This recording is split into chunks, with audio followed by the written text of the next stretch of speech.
semuanya, bertemu lagi dengan aku Putri Jawa. Welcome to my channel. Channelnya apa? Putri Jawa. Apa kabar kesayangan? Semoga hari ini bahagia, kemarin bahagia, besok juga bahagia harus ya.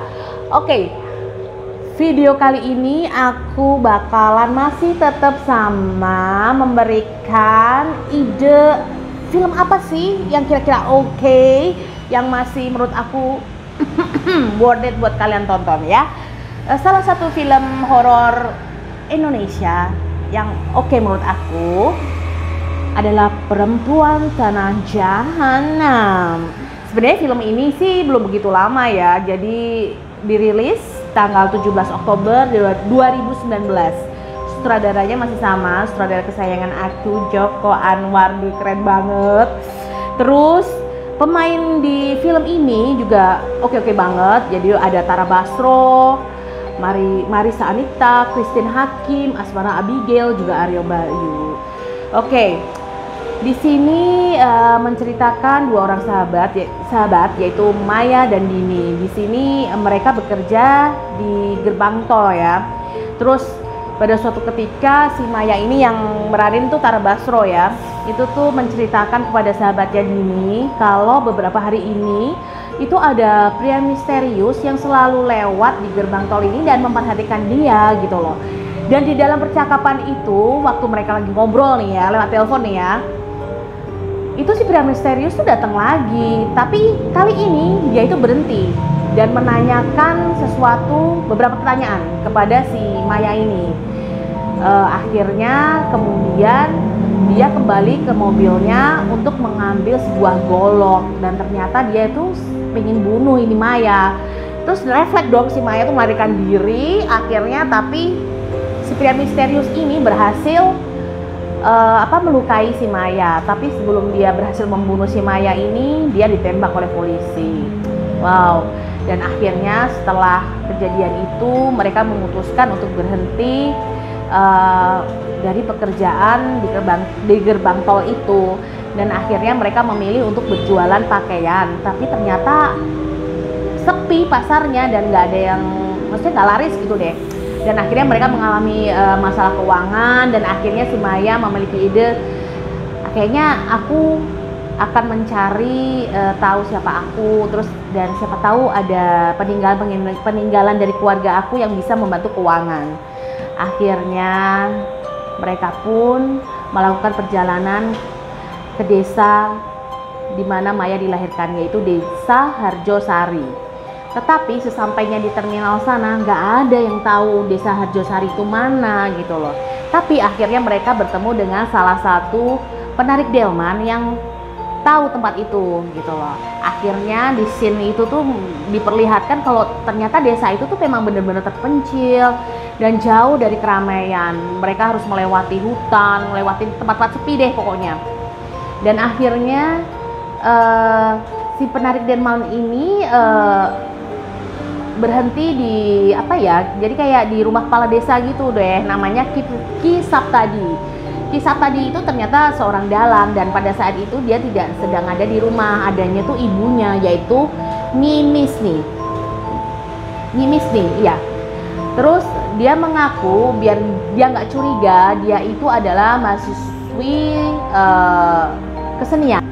Untuk menghindari kecurigaan, makanya Maya mengaku sebagai mahasiswi untuk melakukan penelitian kesenian. Susah banget ya ngomongnya ya, Bo. Mereka akhirnya kemudian menginap di rumah orang tua si Maya ini, dan setiap hari itu tuh mereka melihat orang-orang memakamkan bayi yang sudah dilahirkan, yang baru lahir tapi langsung dimakamkan gitu setiap hari loh.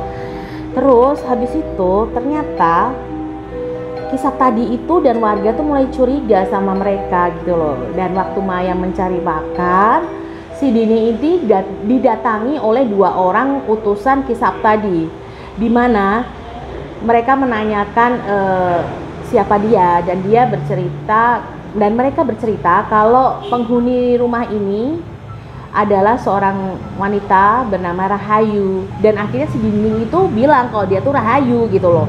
Dan akhirnya setelah tahu dia Rahayu, Kemudian si Dini ini, yang sebenarnya Dini ini dijebak, dibawa ke hutan dan akhirnya dibunuh, dikuliti di tempat ritual, dipenggal ya oleh Nyi Misni ini. Ternyata kayak ilmu-ilmu hitam gitu loh.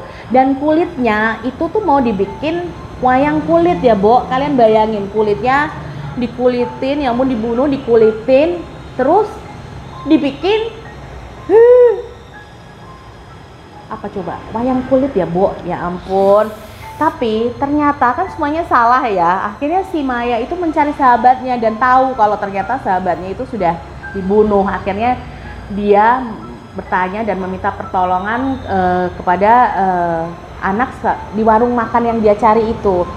Dan namanya Ratih. Ratih itu bercerita bahwa rumah itu adalah rumah dari pemiliknya yang bernama Donowongso. Donowongso ini tuh juragan sekaligus dalang. Dan dia itu melakukan perjanjian dengan iblis karena itu anaknya lahir tanpa kulit dan akhirnya bisa sembuh ternyata. Tapi ternyata sejak itu seluruh bayi yang lahir di Harjosari itu lahir tanpa kulit. Gila kan? Dan suatu ketika Donowongso itu gila waktu melakukan pergelaran wayang dan akhirnya membunuh seluruh pemain wayang itu, juga istrinya, dan akhirnya dia bunuh diri dengan menyayat lehernya. Kalian bayangin kan, bunuh diri ya, Bo. Ya ampun. Tapi Ratih ini ternyata tahu kalau ternyata tuh Maya ini sebenarnya adalah kutukan, anak kutukan yang dicari-cari oleh warga gitu loh. Tapi dia yakin, dia beda sih sebenarnya sama warga lain, karena dia yakin kalau dia membunuh Maya itu akan menimbulkan kutukan baru. Dan Ratih ini itu ternyata adalah istri dari pria misterius yang mau membunuh si Maya waktu itu gitu loh ya. Terus dalam pelariannya si Maya itu meminta pertolongan dari itu. Dalam pelariannya Maya itu menelpon penarik delman yang dulu itu mengantarkannya. Akhirnya penarik delman itu datang ke desa itu dengan membawa seorang polisi, tapi dia tuh curiga sama gelagat polisi itu, dan akhirnya polisi itu ternyata kerjasama sama warga desa itu dan akhirnya menembak mati si penarik delman itu. Oke, dan akhirnya si Maya sendirian, dan akhirnya dalam pelariannya dia dirasuki oleh arwah gadis kecil, dan